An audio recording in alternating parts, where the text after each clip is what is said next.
Oh my goodness. Cute. There's a ladybug on my plant. Right, you can just chill in here. If you've been around my channel for any amount of time really, you'll probably know that I end up leaving my propagations far too long in their sort of propagating medium before potting them up. And I have a bunch today that I need to pot up, put into their mother plants, give new homes to, etc.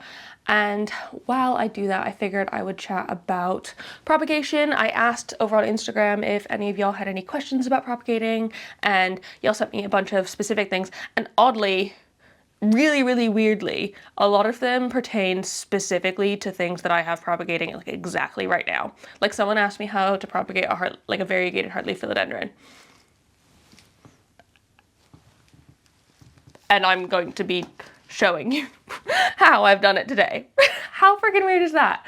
Like, what are the chances? And like, I just don't understand. And like begonias as well. And someone asked about Hoyas, and someone asked about like corms, and stuff like that. So anyways, gonna answer those questions, chat through these sort of repots with all of you, and just have a chill propagation-y time. But before I get into it, I want to say if you're new here and you don't know me already, hi, my name is Emma and I make houseplanty content all over the internet. So if you want to follow along with my houseplanty journey and maybe learn something along the way, stick around, watch some more of my videos, and subscribe to my channel. Right, so let's get these propagations potted up. I think I'm going to start with the Begonia and the Alocasia, because both of these are going to go into semi-hydro, and it's an ever so slightly cleaner process than soil. And obviously I already got the heartleaf propping in soil, so it doesn't make sense to start on that. But one of the questions I got quite a few times was about how I propagate Alocasia corms, and maybe I can do a full video on this in the future. I personally didn't propagate these Alocasia corms. They were propagated by a friend of mine, I think in a combination of perlite and fluval. I think that's what I'm seeing here, those little black ball things are fluval stratum. And I can't vouch for that method, but I have heard very many people rave about how well their Alocasia corms do propagate in fluval. I personally tend to do mine in a sort of like semi-hydro slash shallow puddle method sort of thing. So when I first learned, I was basically only using the shallow puddle method. I would take a corm and I would pop it into like a tiny little container, like a sauce container, a tiny mini Tupperware, and like put a very shallow puddle of water around it. And I would use that to then get them to root and sprout. And then from there, once they did sprout, I would pop them into semi-hydro. That is my preferred Alocasia substrate. But sometime in the last couple years, I've started to like struggle a little bit with the shallow puddle method on its own. I'm not exactly sure why. It just kind of suddenly stopped working as well for me. And since then, I've pretty much fully moved over to very wet semi-hydro method. But if I have a corm, I will tend to grab a jar or even a Tupperware or something.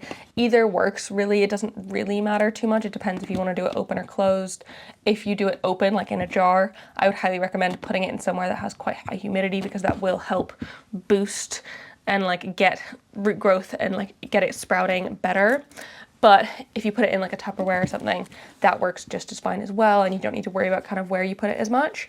But put the semi-hydro on the bottom of that, and then I kind of like nestle the corms down into the semi-hydro and fill it up quite high with water, higher than I would in like sort of normal semi-hydro circumstances, because these, when they're propped, for one, this doesn't go the full height of the container, and so when I'm filling it with water, the roots are never sitting in water in normal semi-hydro, like with a self-watering pot.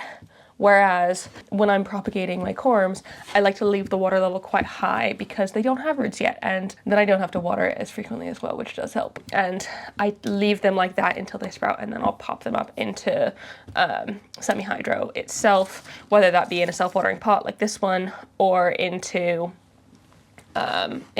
my pond box for even more really high humidity. But I found that works the best for me. I can probably make a whole Alocasia corm propping video again at some point, because it's been literally years since I did my sort of first experiment. I have tried other things. I have tried putting them in straight sphagnum moss before, and that didn't work very well for me. I wasn't keeping the moisture as nice as I probably should have been. And also, like, whatchamacallit, I've tried perlite as well. Again, that's not, it works similarly enough to semi-hydro that it's not really an issue. I just don't like it as much, in all honesty. I just prefer semi-hydro because I just like the substrate better.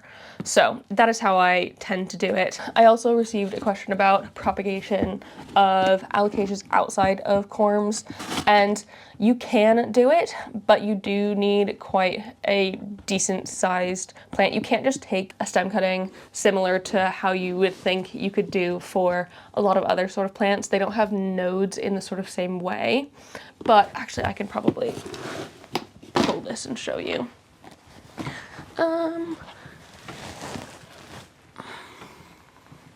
Okay, so I have my cuprea here, and I could, if I wanted to, cut there, just chop it there, and then propagate this in water, is what I have done previously in the past.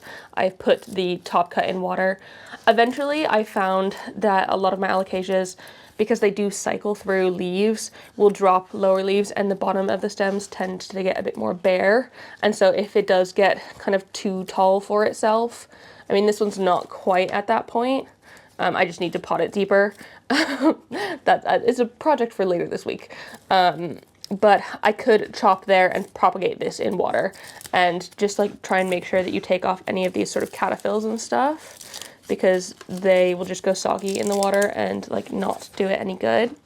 But you can kind of see that there are kind of these like node things, and there are new growth points in there, and the roots will grow out from this sort of stem area, and you can propagate them like that. But like I said, they need to be quite large in order to be able to do that, because if they're like this, they don't have any of that sort of space to propagate, and so you can't really propagate a small one like that. You'll need to propagate a small one with corms. And also I am experimenting currently with propagation of alocasias through pollination of flowers.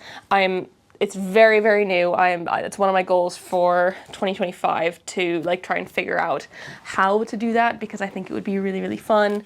And I have a lot of alocasias that flower, and if I could do some pollination propagation, that would be cool. But I would not recommend that as like a surefire way to propagate, because apparently they are quite difficult to pollinate.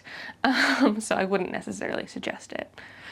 So that's like my big spiel on alocasia propagation. There's mostly just do corms, and mostly, in my opinion, do the semi-hydro shallowish puddle method, and that should work.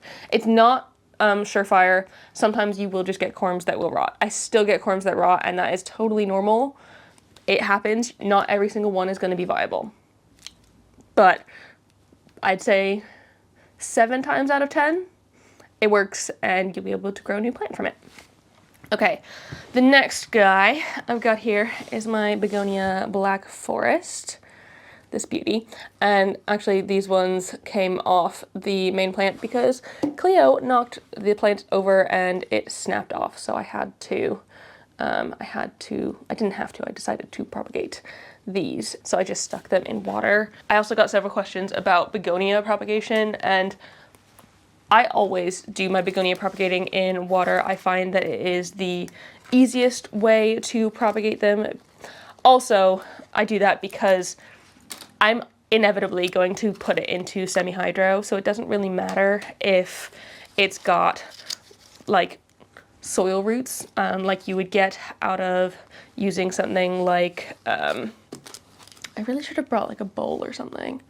This is not gonna be ideal, but I'll do it.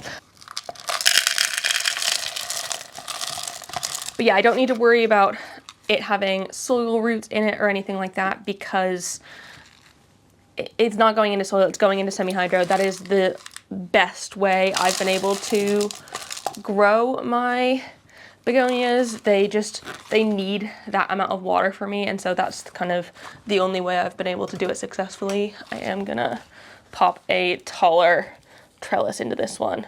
This is one of the ones from Plant Scraper where I got my front opening moss poles, and it is looking nice. And then that's the front. Remember, Emma, that is the front. This side is the front. But I just pop them into water. I also find that that is the easiest way for me to be able to see their roots and see when they are ready to be pot up. And so I just find it the easiest. Also, because they root from not just the node, they kind of root all along the stem there.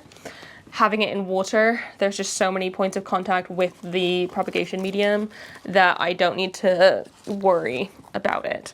And they tend to propagate quite quickly in water as well. So that is my preferred way to propagate them. I also find that the roots are very, very, very, very fine. And so I would not want to be like trying to get this out of sphagnum moss. I know I have some, ooh, that's gonna fall over.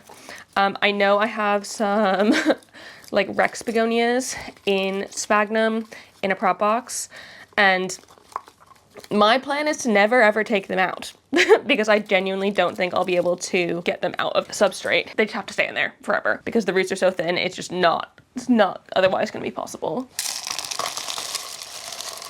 If you do keep your begonias in soil, then I think I would probably still say water, honestly, just purely for the reasons of the roots being so thin. You could do them in something like perlite or something instead and propagate them that way, but water is just the easiest, and it's like you don't need anything for it. It's there and free, basically. Yeah, okay, fine. Don't work.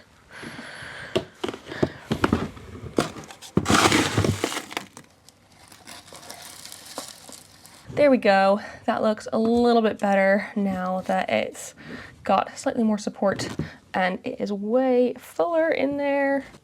You know, at the beginning I said that I had a question about how to propagate variegated Hartley philodendron. I lied. I totally misread this, and it was how to propagate variegated string of hearts. But that is fairly easy in itself. I think I have a whole video on that, so I will link it down below. But I tend to use the butterfly method, where I take a single node with 2 leaves on it and pop that into sphagnum moss and put it in a closed container, and eventually those ended up propagating, and it was really nice. Okay, I guess we can do the variegated heartleaf next, because I did just like mess that up. No one asked about it, but here we are with it, because I've done something differently here than I have in previous years.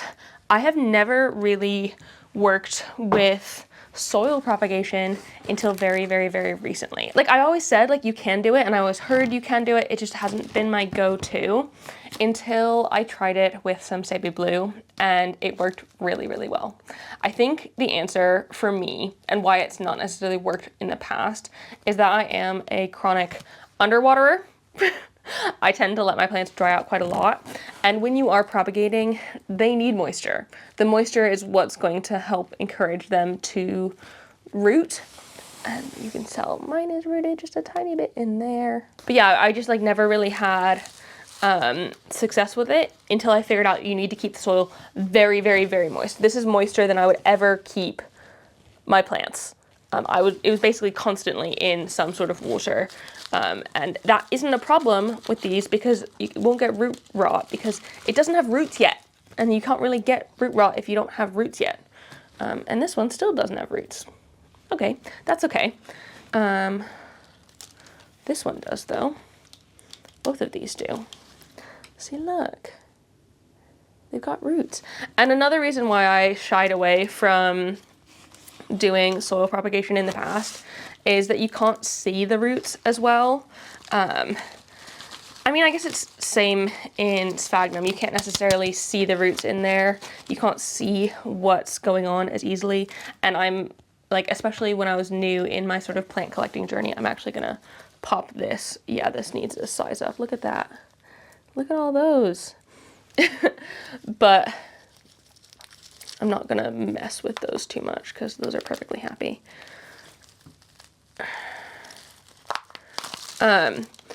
Because when I was quite new to propagation and newer to plants, I always wanted to like be able to check up on them and see what was going on with the roots. And it's easier to do that in something like sphagnum moss or water or even perlite than it is in soil. It's just very hard to see what's going on in soil to make sure that they're doing okay. And that always scared me a little bit because I'm nosy. But now that I am just a little bit more confident in my abilities and feel less like I need to like constantly know what's going on, I feel more able to do soil propagation. I am still going to put the ones without roots into the pot because it's possible that they can root in there. I am no longer going to be keeping this one as moist as I have been keeping it for the past however long, because I don't need it to root anymore, and so keeping it as moist will actually be to the plant's detriment because it could cause root rot. So I am going to be letting things dry out a little bit more so they might not end up rooting in there. Whoa! Look how big this piece of pumice or perlite or whatever is. That's massive. Yeah, so those 2 of the 5 cuttings could fail. That is okay. It's a risk I'm willing to take because it's either that or I throw them in the bin now. So I may as well at least try to see if they work rather than just assuming they won't and throwing them away before I've even tried. But I am feeling so much more confident in soil propagation now, and I think the answer to that was just keeping things very moist. And that just isn't something I'm as comfortable with, and so I get why I was more nervous about it before. But now that I'm feeling more confident in myself, like plant-wise, now that I've been doing this for, what, 6 odd years, I feel a lot better about it. Oh my god, I can't believe I've been doing this for 6 years. Not making videos, but like having houseplants. I remember back at the beginning and thinking like, oh my gosh, people are saying they've had this plant for 5 years or whatever. That's so long. I can't imagine, because I would have had plants for like 3 months or something. And now I definitely have plants that I've had for 5-6 years. And it's crazy. I love it. I know this doesn't necessarily look even in this pot because I've just popped them on the side here, but that should be fine. I'm very glad that I have branched out into soil propagation because I think it is good to try different things and push myself, and I'm glad that it's worked as well, because I didn't want to lose these cuttings of variegated heartleaf. I know they're like not as expensive as they used to be, but they're still not cheap. So yeah, this is also a mixed pot of normal heartleaf and variegated. You can see the little ding, variegated in there, because I like having it a bit mixed. I think it's fun. Okay, good stuff. Let me just wash my hands really quickly because they're dirty. 5 minutes later. Okay, I decided to make myself a cup of tea as well because I fancied one. But I figure I may as well answer some questions that I don't have props for while I drink it. So someone's asked how to reduce shock, and the best way to do that is to, one, not leave your propagations too long. You don't want to be leaving them for ever and ever and ever, because once you do move them over, it's gonna be probably more difficult to get the substrate off the roots because they'll have overgrown a little bit, and will likely just be slightly harder. But also I find that using the right propagation substrate to go with the medium it's going to go in helps quite a lot as well. So like I said, because I'm putting my begonias in semi-hydro and my alocasias in semi-hydro, propagating them in something like water makes more sense, because the water roots that it'll grow in that propagation will be the same roots that it wants to have in semi-hydro. Whereas if I'm propagating something to put into soil, something like soil propagation or sphagnum moss propagation is a better option. Also, just don't mess with the roots too much when you are when you're taking the substrate off. That can be quite difficult in sphagnum moss because that stuff sticks a lot. I have kind of moved away from sphagnum moss propagation a little bit in my time. I don't know if you can tell. I mean, I can tell because I literally don't have a sphagnum moss propagation here, except for kind of the varicosum, but that is air layered, which I'll talk about in a second. I do, however, have sphagnum moss in my prop box, and I quite like it in there. I think that works quite well because I've not packed the sphagnum moss as tightly. I think part of my issue with sphagnum moss propagation lately has been that I've been stuffing too much sphagnum moss in there, and then so the roots can't get air, which they also need in order to grow. That's the word. So it's a better situation for them when it's not packed too tightly. Someone also said that they're having trouble with getting, or their propagation's getting like squishy, moldy and stuff like that. It could be because your sphagnum moss is too tight in there and that it's causing the plant to rot instead of giving it air. Because, I mean, I'm pretty sure most of root rot is because there's not enough air. Your roots aren't getting the air that they need, because roots do need air in order to function. And so when you're overwatering, that's limiting the amount of air that your roots are getting. And same if you're packing the substrate too tightly, it'll limit the amount of air, especially for things with very, very fine roots. I would propagate just nodes, like wet sticks. In sphagnum moss though, I tend to think that's the best, and I'll tend to do it in a prop box situation where they can get really high humidity. I won't just like stick them in a cup and leave it just out in the air.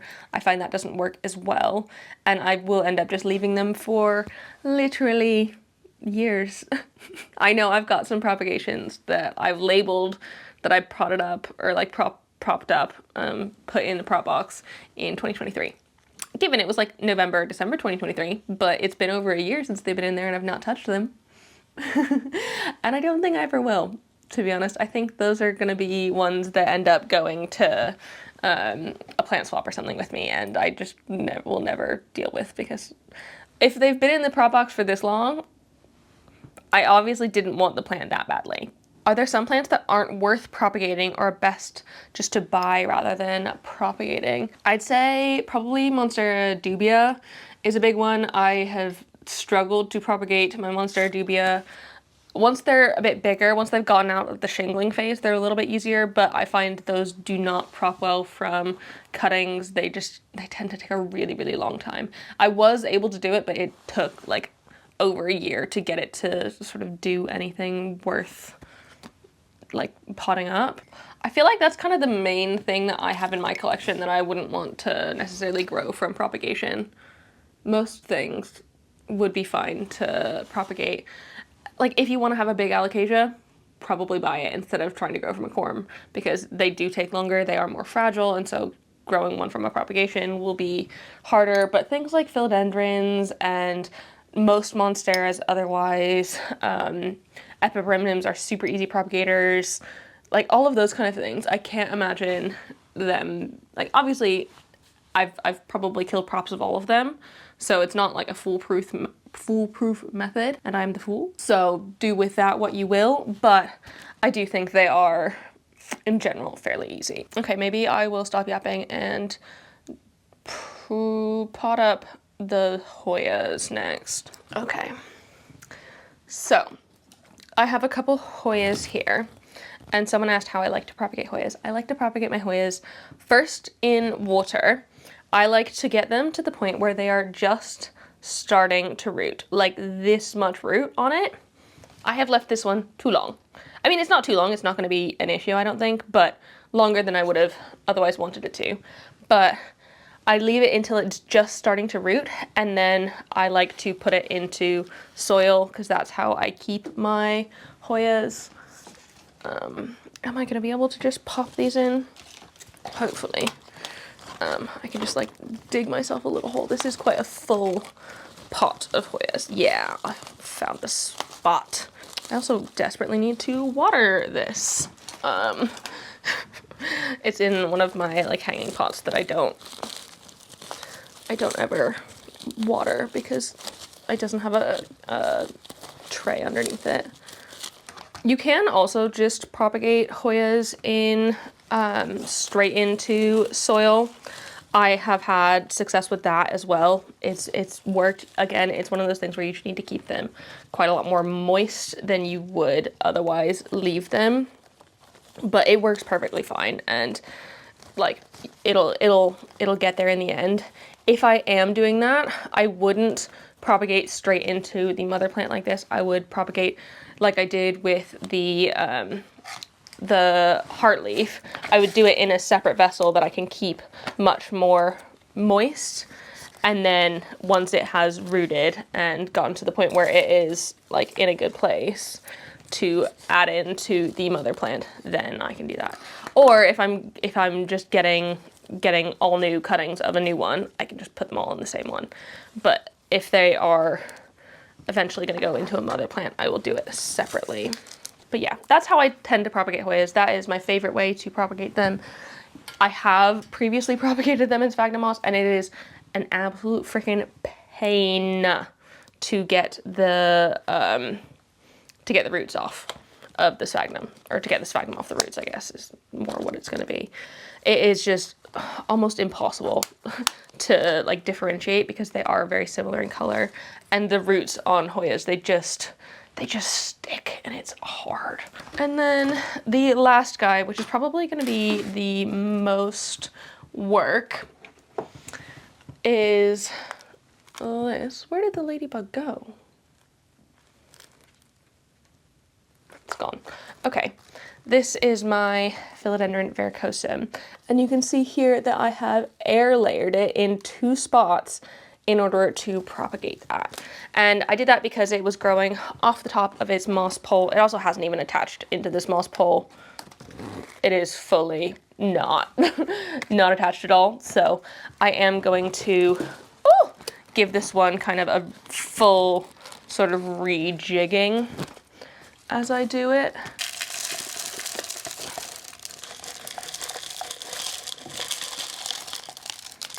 Those are some nice roots. Okay, but this is how I would propagate pretty much anything that's kind of gone off the top of a moss pole or out of a trough or something. Someone asked about a Plemonii that had gone out of a trough that they had in semi-hydro, and I personally think air layering is the best bet for it because it allows those roots to start growing nodes before you put them into the substrate. So what I'm going to do from here is I'm just going to chop that there and that there, and then we can have a look. Honestly, I haven't actually looked in here, so these could not be as rooted as I want them to be, but I think it will be okay.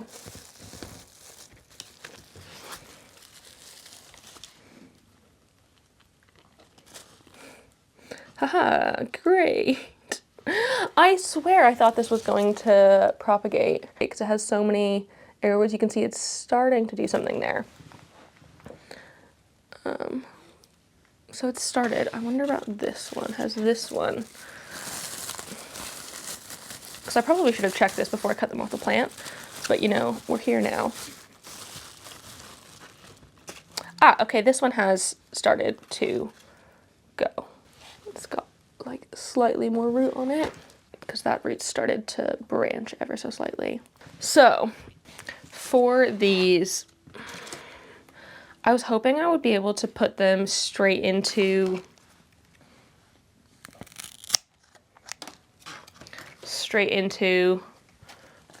back into the plant because I thought they were going to be rooted more than they are. but I think I am going to have to continue to root them. Let me go grab a cup really quick. Didn't account for this. Maybe I even packed that too tight.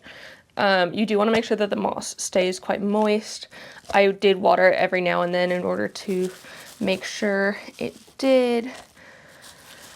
That's a bit of a shame, but you can see I'm very, very, very loosely popping this moss in here now because I'm trying to be very careful with it.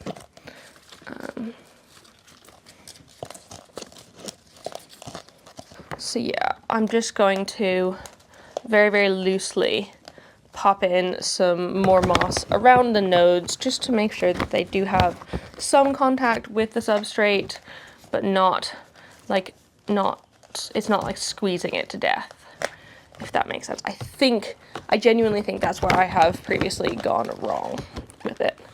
And, ooh, normally I wouldn't propagate things that are going to go into semi-hydro in sphagnum, but because these have already been in sphagnum this like whole time, I'm going to continue doing it in sphagnum so they can like just keep going kind of as they were. Okay, see, there's like nice sort of air gaps in there. It's not packed too tightly. I think that will do better and make a little bit more sense.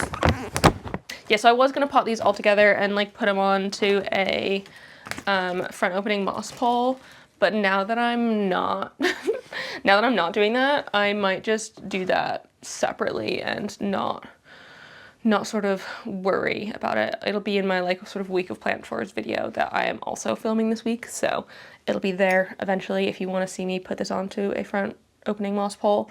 But for now, I think I'm just gonna leave it like that. But that is how I would propagate anything that's sort of going out of a trough, going off the top of a moss pole, because I find it the easiest. I've done it with my my Glorious about a bajillion times, and it's worked quite well. And so I think that's just a better rooter in my experience than the Varicosum. The Varicosum's not been it's generally not been great for me. So maybe that's the issue. But now that I put it in pawn, it just tends to be a little easier. Okay, that's all the propagating I'm gonna be dealing with today. I think I answered most of the questions. If I didn't get to your question, I'm very, very sorry. As always, there's always too many questions for me to answer all of them, and so I think I got through like the main ones that were asked like multiple times and stuff like that. So thank you so much for watching this video. I really hope you enjoyed it. I also want to say a huge thank you to the newest members of my Good Growing fam over on Patreon. So thank you Ella, Amy, Jules, and Kayla for joining in. I really hope you enjoy it. Got quite a few this time around because I haven't filmed a video in a few weeks' time. Can you tell I'm out of practice? I really hope not. But thank you so much for joining. I hope you love it over there. If anyone else is interested in joining my Patreon, it is £3 a month, and for that you get all of the things, including bonus content, extra videos, early access to like new things that are happening in my life, and live chat and polls so you can choose what sort of content I'm making on this channel, and just access to the Discord server, and like generally more access to me. But yeah, thank you so much for joining in. Otherwise, thank you so much for watching this video. I really appreciate it, and I will see you in the next one. Don't forget to keep growing.